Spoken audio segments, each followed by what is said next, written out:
All right, we'll go track by track. Where the Bums Go. It's a song about this place that we buy sandwiches late at night when we're drunk. You know, when you come out of the bar or the pub or not, you want to go to this place. And when you go there, they're just all these complete bum people there, like dudes with one arm drinking Heinekens out of cans, you know, that kind of shit. So we figured it deserved a song. And then Loco, of course, is a song about a guy who, of course, is a song about a guy who wants to date a girl whose boyfriend just died. So, and his friends tell him, you gotta be crazy, man. No, just leave her alone, let her mourn. The Biz is kind of self-explanatory, you know, if you listen to the lyrics and that, it's very funny. Run Daddy Run is kind of like, you know, I like to get into sociology a lot, you know, and this is a song about how we thought we were bad when we were kids. You know, we thought we were the badass little kids of all time. And I'm sure if anybody comes from a rough neighborhood, they think, yo, my crew, when I was growing up, we were the baddest, but no way. You got 9-year-old kids now toting guns, and they just don't give a goddamn. So it was a song about how we have to come to terms with what's going on. Either we bow down and let these crazy kids just, you know, take over the world, or we put them in jail. Anyway, it's just a little subject, you know, we can all think upon, you know, more of a suggestion than a statement. Half a block is just my reluctance to ever be saved or have any redemption in my life. But it's funny, because salvation is, we use it in a female metaphor, which is, you know, fairly interesting. And it's a very, very nice song, slow jam for the ladies. Oh, Superhero, which is actually called Swashbuckling in Brooklyn, which is a song about a guy who works in a seafood restaurant where you got to dress up like a pirate. You know, have you ever been to those things? You see them in America? They got these guys. Anyway, the guy's walking home from work one day, right, and he hears this screaming, like this woman screaming. He turns down an alley, and there are these two guys that are like robbing and about to do bad things to this lady. And he freaks out. He pulls out a knife, and he kills them both, right? The woman freaks out, runs away, tells her father. Their father tells her, she goes, tells the Daily News or the Post. So this guy becomes a superhero. And all he pretty much does is he gets me, my character in the song, to be his homeboy, you know, to ride on the boat with him and tell his story to the world and you know, help him with his shit, you know. And we make a part of Brooklyn safe, the dock area, until, of course, the mob and the cops and the police and everybody, you know. Okay, we're on a Bump, which is a really good song. It goes back to the song, the kind of like genre of Love Unlimited, where I'm telling a story about something that happened to me. That this one is not so universal because, you know, every man became a man, you know, and every woman, you know, became a woman. At that point, we all kind of go our separate ways. This song in particular is about when I used to work at the nightclub, and I was a busboy, and you have to work all the nights the club were open, and one of the nights, Sunday, was gay night, right?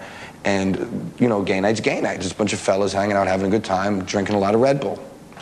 What I thought was really funny was that there was this one time there was this beautiful woman there, and I met this beautiful woman, and I just had to write a song about it, and it's fantastic. But lyrically, I think I've touched on something that will pretty much go down in history as probably what will bring the genders together through humor. I think if I can quote myself, my phobia drowned while I was getting down. Okay, we're going to move on to Microphone Fiend. Obviously, you know, that's a cover song from the Eric B. and Rakim. We try to do it as if Eric B. and Rakim was fronting Parliament, you know, something like that. So it's kind of funny. My Sin, this is me trying to be Buddhist again, like up on the hill. Well, I figured I'd try to, man, I just can't get it right, though. I mean, I can't figure out exactly how to, you know, forgive myself for being me.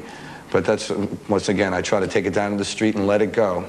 That's what that one's about. Underground is a song I wrote while I was completely drunk. I recorded it when I was completely drunk. I played guitar solo when I was completely drunk. And it's just about me being completely drunk. And I woke up one day after being completely drunk and had these lyrics in front of me, and I was looking through them. I couldn't make heads or tails out of them. I was like, my ghetto prince is smiling underground. What's going on? I've lost my mind. So I put it to this song, and Fast was like, wow, it's kind of, and like, I love Fast because, you know, every once in a while he tells me to go to hell. But a lot of times when it's borderline, he'll give me the benefit of the doubt and go, hey, that's good.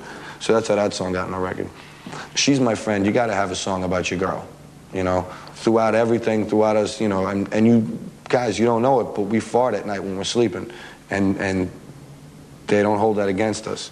Me, I've been, you know, I've been with my girl a long time, and I don't think I've ever heard her fart. I think she goes like out, I don't know what goes on, but that's a good girl. This is not about farting, though. This is just about, you know, how, despite what boys do, you know, we are very, very loving people.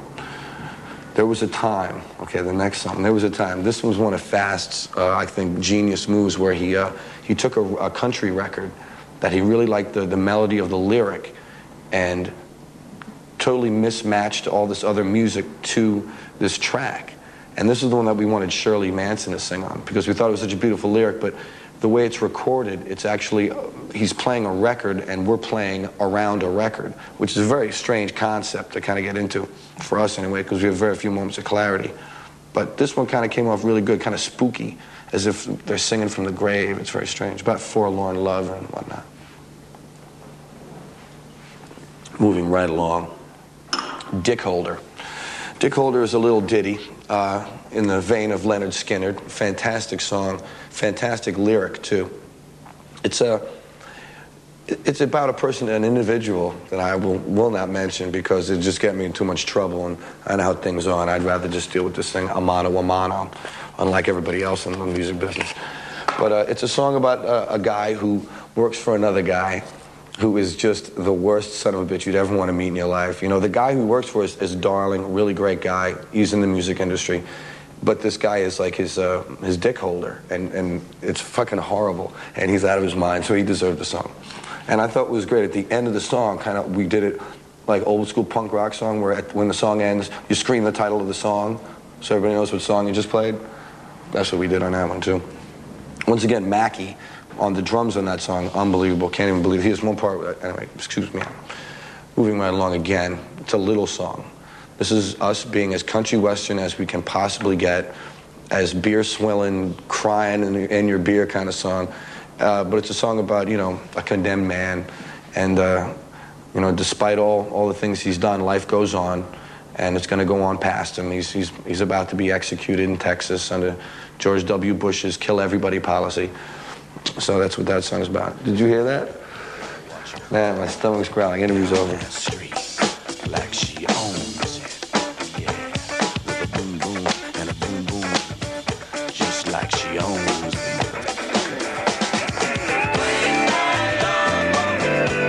You gotta be crazy.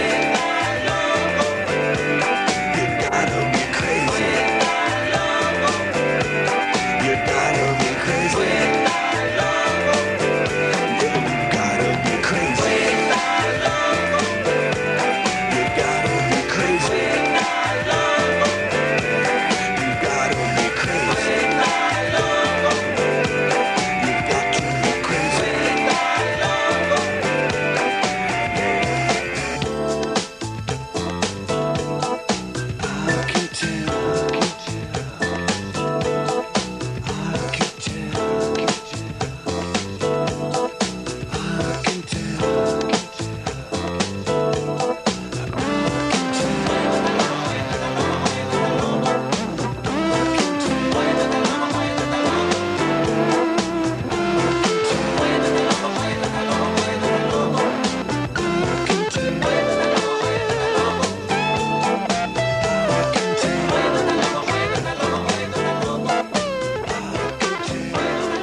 You got him?